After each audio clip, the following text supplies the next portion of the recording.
Zëdhënësi e antikorrupsionit në Partinë Demokratike Genta Vangjeli denoncoi disa parregullsi që sipas saj kanë dalë nga verifikimi i KQZ-s të zarfeve të ardhura nga diaspora. Ajo thotë se një pjesë e konsiderueshme e fletëve të votimit të ardhura përmes operatorit postar DHL nuk përmbajnë nënshkrimet e rregullta të kërkuara nga kuadri ligjor.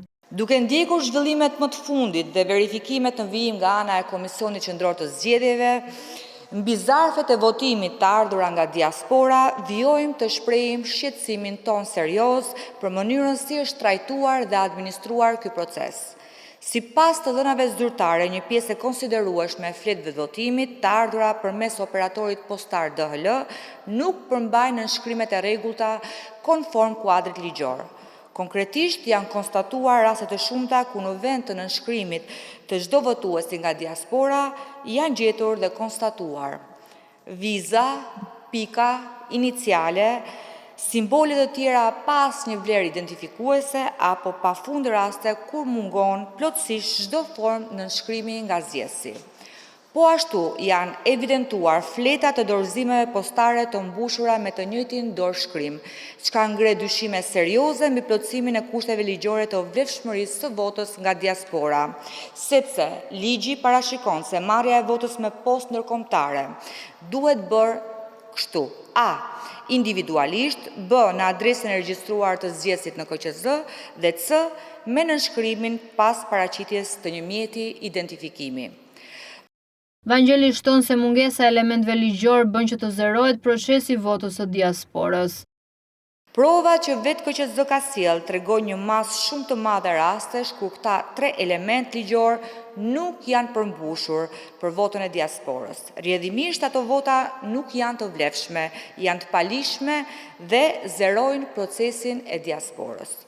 Burime nga KQZ kanë deklaruar se nuk do të kryhet pagesa për DHL për ato zarfe që nuk përmbajnë nënshkrimet të rregullta.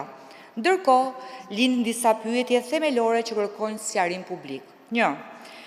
Pse KQZ nuk ka ndërmarrë më herët verifikimin e nënshkrimeve pavarësisht kërkesave të përsëritura nga përfaqësues të Partisë Demokratike, përfshirë edhe periudhën gjatë shqyrtimit të ankimimeve në KAS? 2. Pse nuk është bërë transparente lista e plotë e dorëzimeve për çdo shtet të diasporës, ashtu siç është kërkuar zyrtarisht që prej datës 15 maj?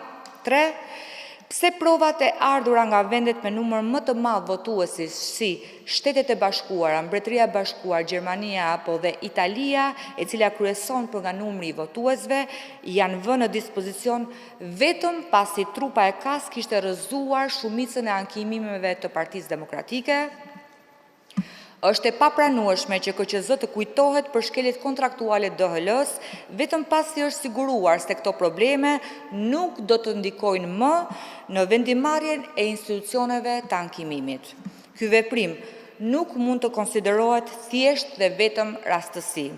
Për javë të tëra, si KQZ-ja ashtu dhe DHL kanë refuzuar të bëjnë transparente praktikat e dorëzimit të zarfeve nga diaspora, duke penguar aksesin e subjekteve zgjedhore në dokumentacionin bazë të procesit. Sot, kur KQZ deklaron mos pagimin ndaj DHL për shkeljet kontratës, kërkojnë publikisht që ky institucion të japë përgjigje të qarta për: a. masat e ndërmarra në kohë reale nga administrata e KQZ për të garantuar ligjshmërinë e procesit. B. Arsyet e mos reagimit pavarësisht paralajmërimeve të shpeshta dhe të dokumentuara nga subjekti ynë politik. Vangjeli bën përgjegjëse KQZ-n si institucioni që administron këtë proces dhe DHL-n, ndërsa i rikthehet edhe një herë kërkesës së demokratëve për qeveri teknike dhe zgjedhje të lira, duke e cilësuar 11 majin si farsë elektorale.